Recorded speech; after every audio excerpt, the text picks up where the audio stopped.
Good afternoon. How are you? Are you fine? Did you do the homework?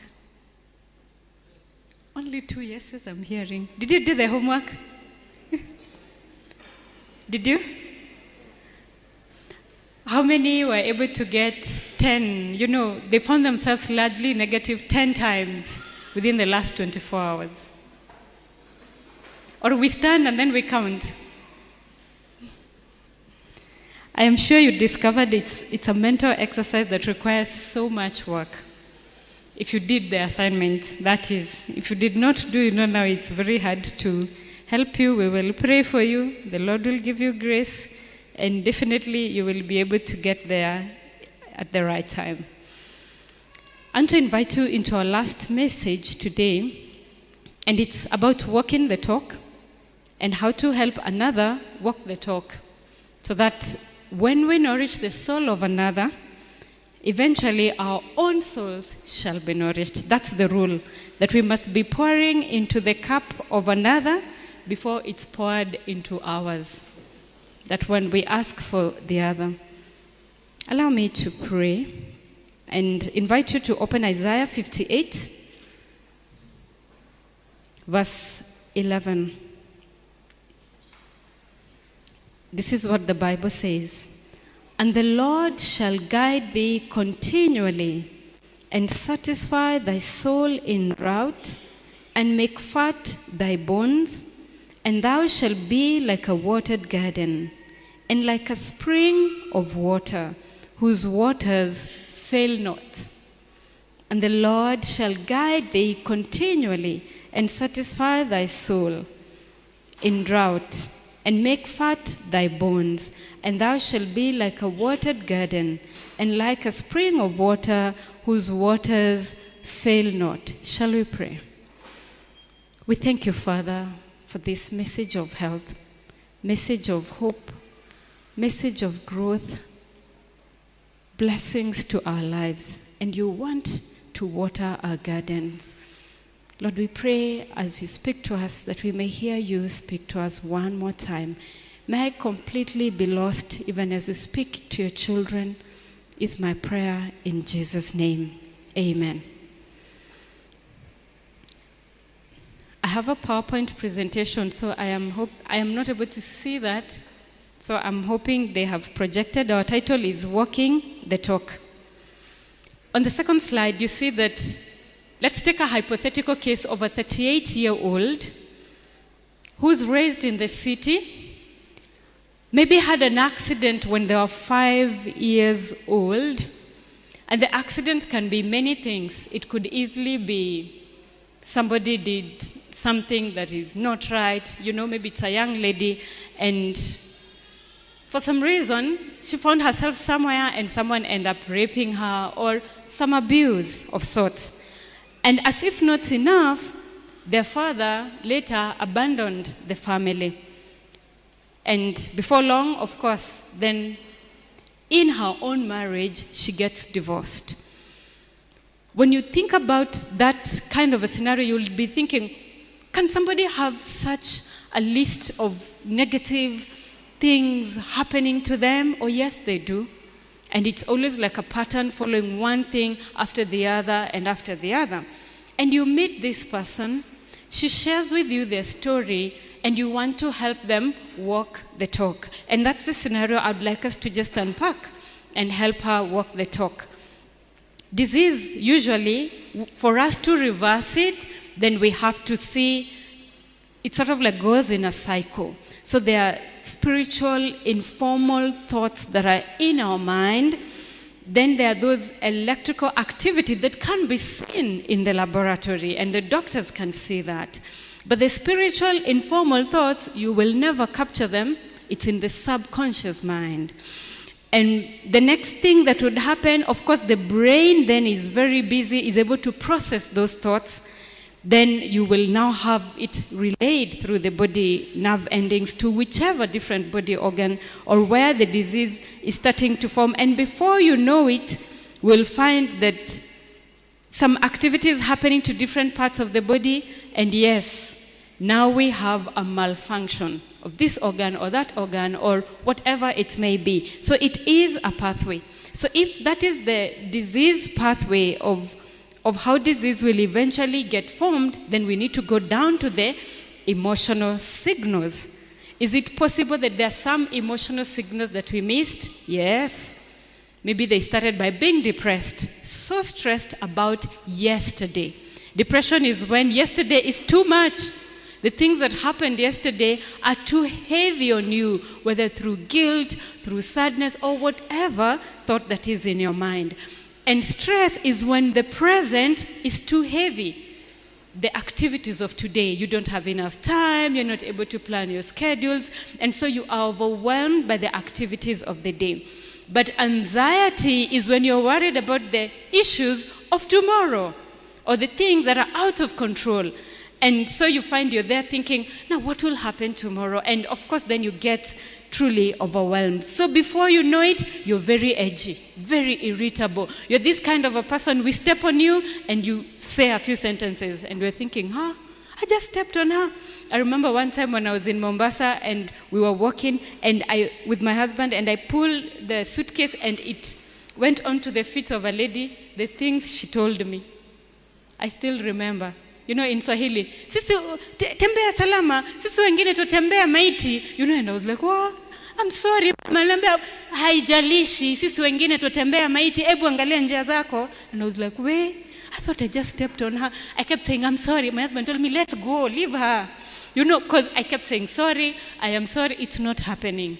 Irritability. You're so edgy over something so small, and even if someone apologizes, it doesn't help. You are still there. Then, of course, sadness becomes your other name. So nothing good is in your life, and you become so apathetic. When you find people who are happy, you're wondering, why are they so happy? You say, life is so hard.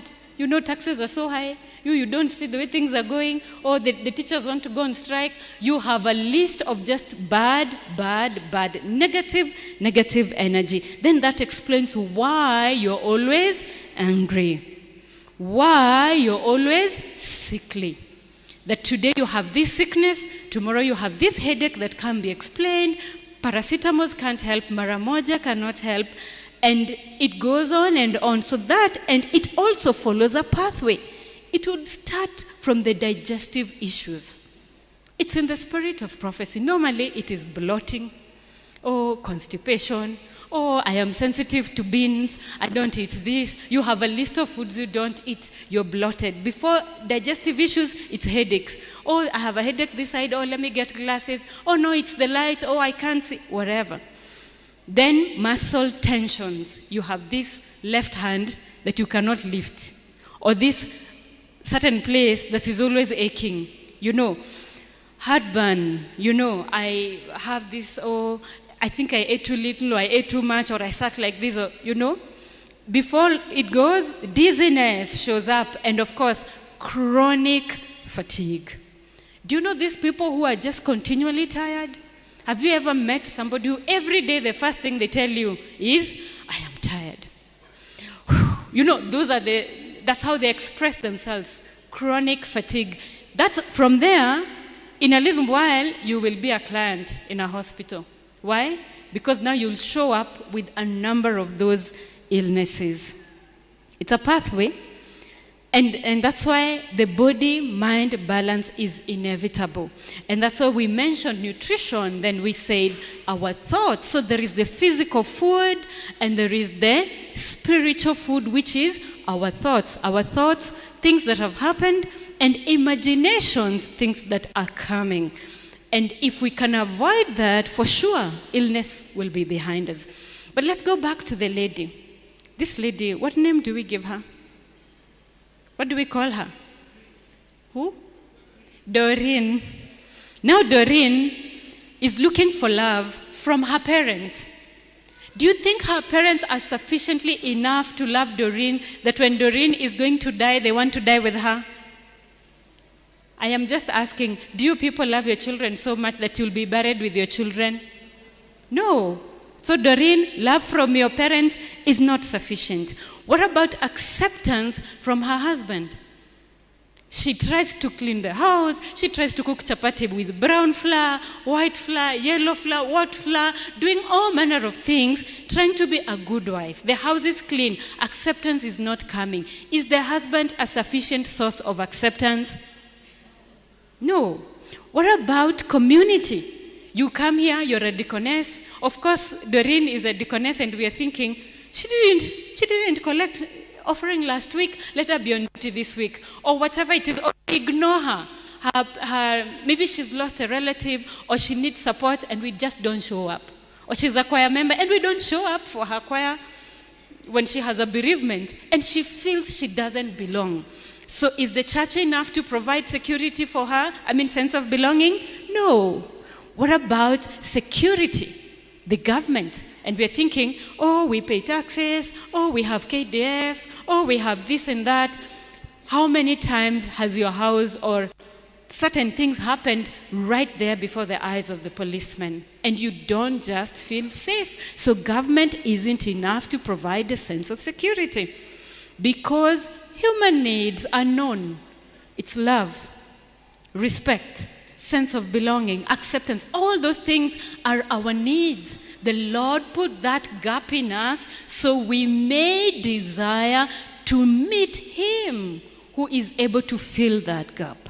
And so the suppliers of family, workmates, church, society, community are not good suppliers.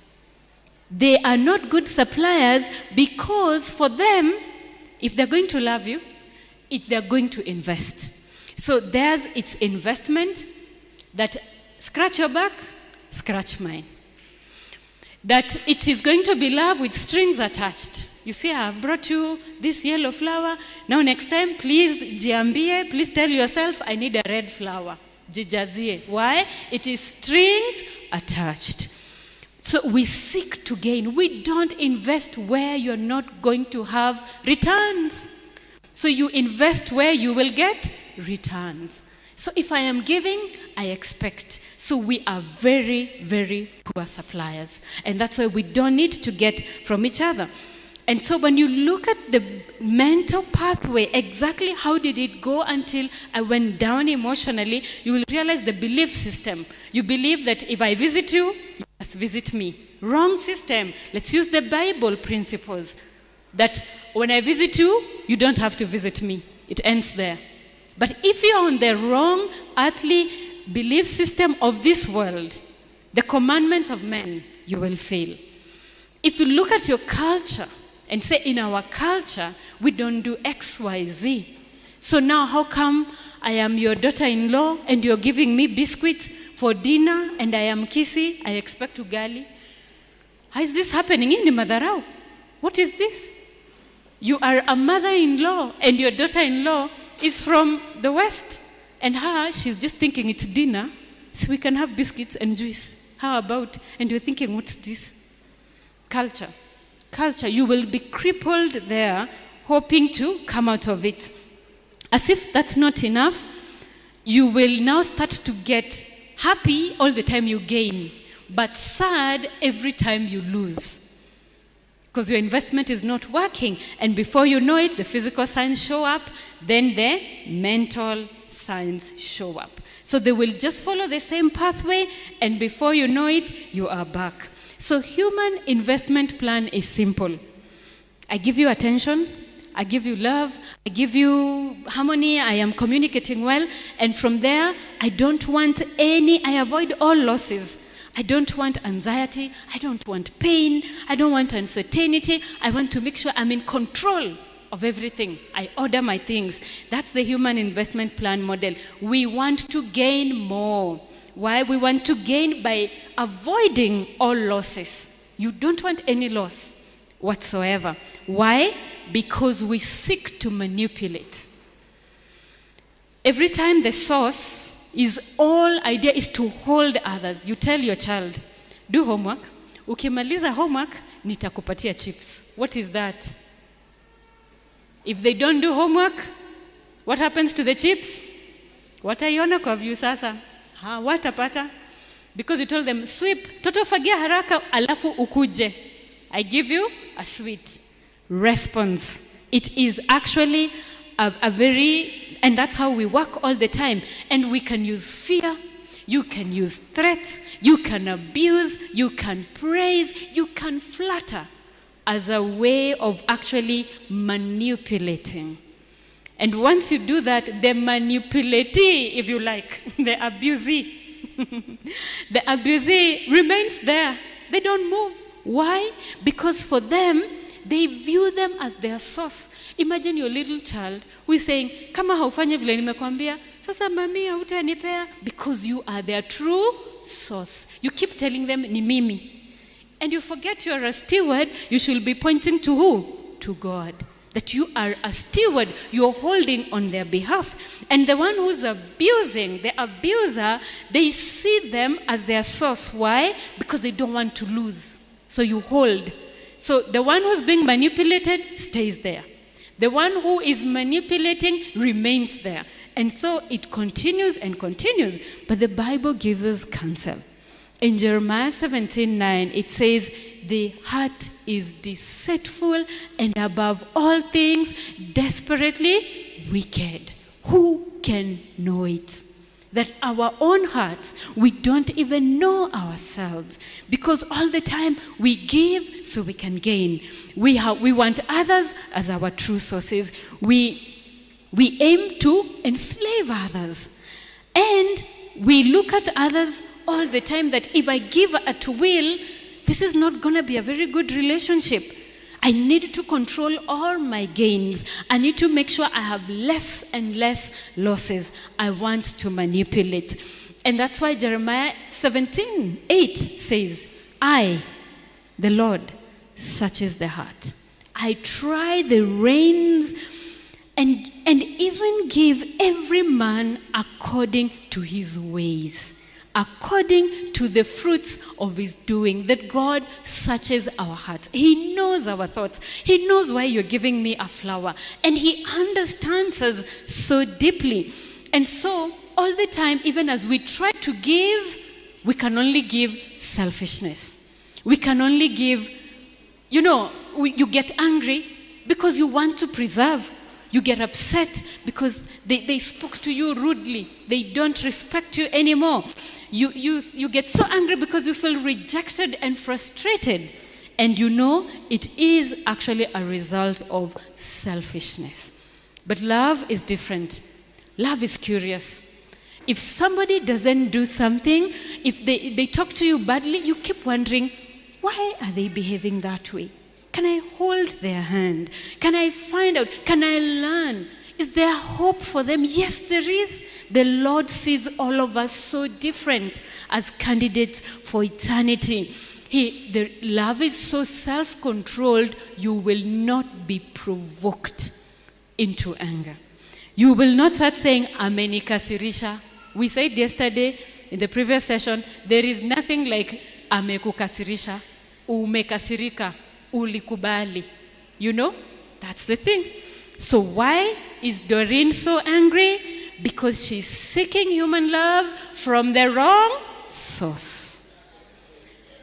And that's why is Doreen having ugonjwa hapa pale, headache, stomachache, backache. Why is she always sickly? Because she's seeking human love from the wrong source.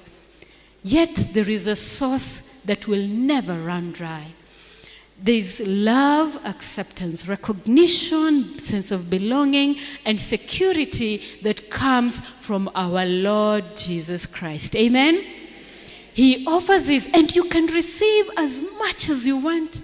There is nothing in nature, we are told, that exists unto itself except selfish human beings. Fruits, trees, they bear fruit for us to eat. Rivers give water to water the garden. Human beings, they want to self-preserve. And I know why. Because of Psalms 51. In iniquity was I born. Because of sin. So God's love, it loves for others' sake. You think about other people. It is selfless. Its perspective is so high all the time, and He is the true source. That's God's love.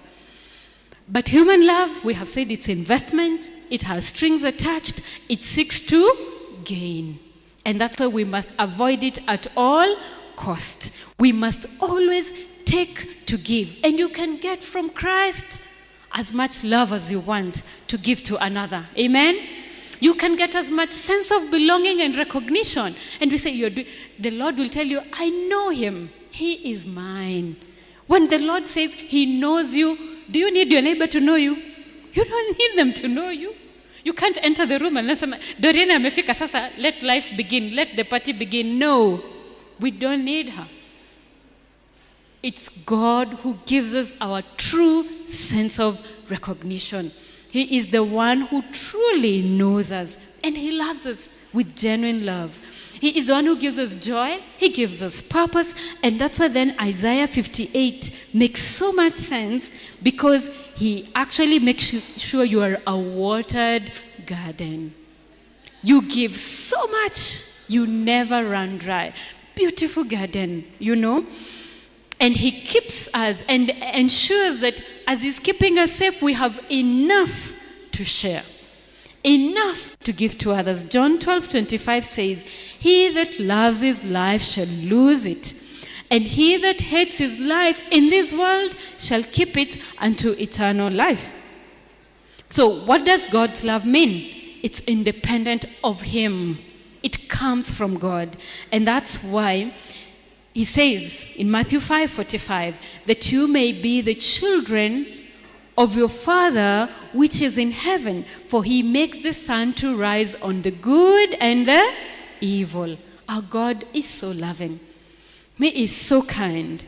He is the only one who gives and gives so much without wanting anything in return. That's why he has given you and me freedom, that even after he has paid such an expensive price, we still can choose not to follow him. And it's okay for him. It will be so sad for Jesus never to have us in heaven. But he still says, well, I love you, even though you don't choose me. Listen to what Desaro Vijay says in page 625. The law of self-sacrifice is the law of preservation. If you want to preserve your life, then you must give it. The husbandman preserves his grain by casting it away. So is human life. The life that will be preserved is the life that is freely given to the service of God and man. Those who for Christ's sake sacrifice their life in this world will keep it unto eternal life. Amen? So we've got to do it for another. We've got to get all that we want from Jesus and give it to others. We will desire to give them love, acceptance, all that, because we will get it from our God. And that's a beautiful reform pathway. That we will know what we need to correct. We go to God's repair system of making sure all this is changed, and healing will start to happen step by step.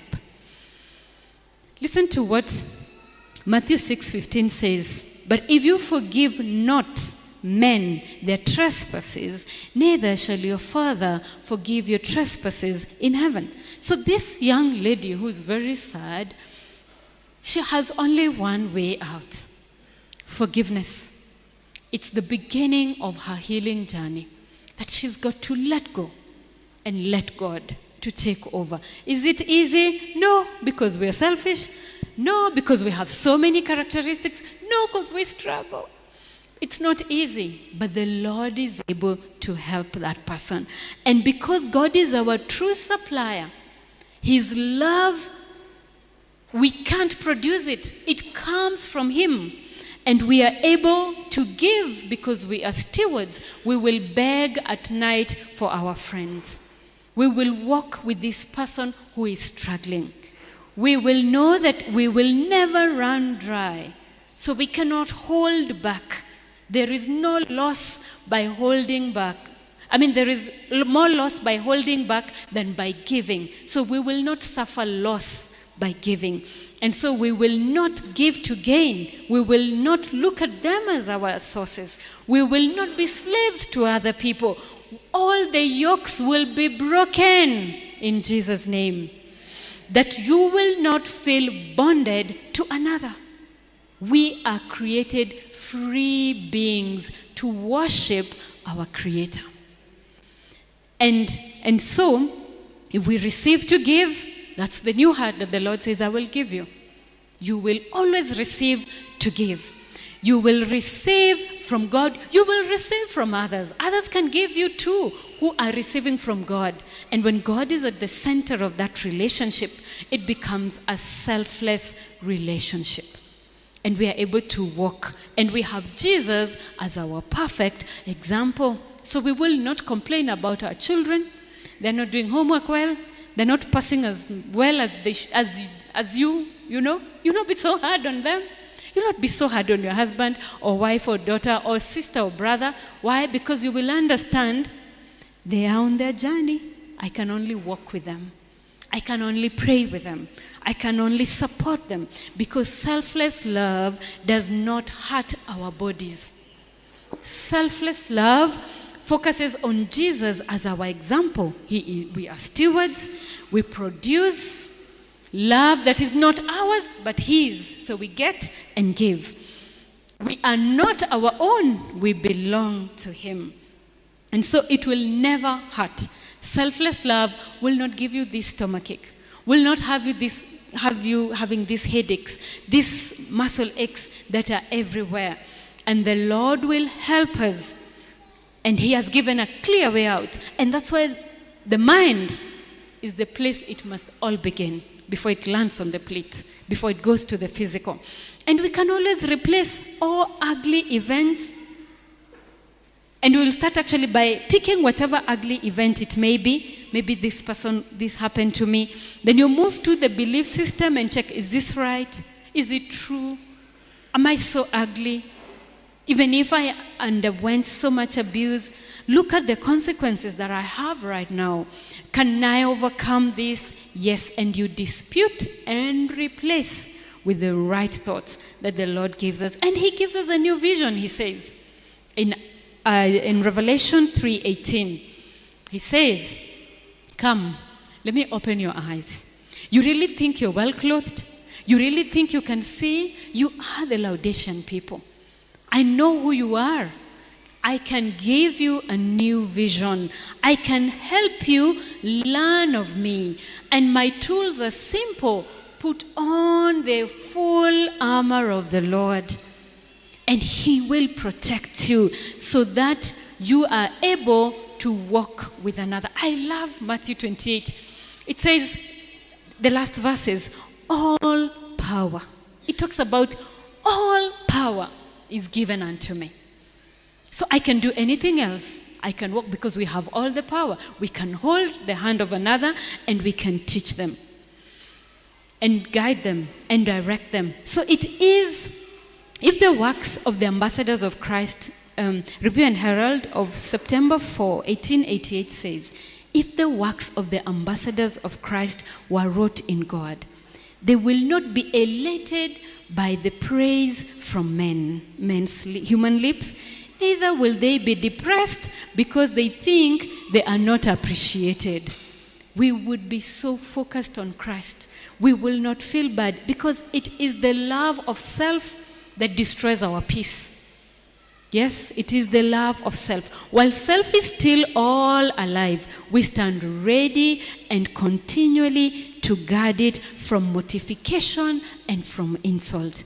But when we are dead and our life is hid with Christ in God, we shall not take the neglects or slights to heart. You will not put them to mind. We shall be deaf to the reproach and blind to the scorn and insults of others. Amen? We shall be so deaf, so blind, it will never affect us. It's because we want to self-preserve that we are continually getting hurt. But when we let go, it becomes so different. That's from thoughts from the Mountain of Blessing, page 16. May the Lord bless you and may He keep you. May He guide you as you hold another's hand to walk the talk. That we can actually help somebody meet Jesus. And you can never help somebody meet Jesus if you haven't met Him. So we cannot sell what we don't stock. So you stock a little bit. The little you have is enough to send you with courage to the marketplace and look for the hand of another and hold them, is my sincere prayer for each one of you in Jesus' name. Amen. Shall we pray? Father, we're so thankful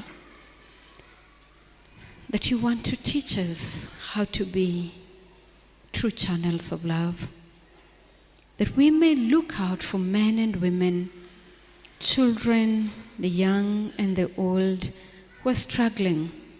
Lord, we haven't done this job for a long time because we love to preserve ourselves. We're thinking, if I give that, what will I be left with? We are so selfish. We don't understand your love. We don't understand your acceptance. Forgive us, Lord. And I pray for each and every one of us here, those watching online, that you may change us inside out, that we may experience true healing, that we may be like watered gardens, is my prayer in Jesus' name. Amen.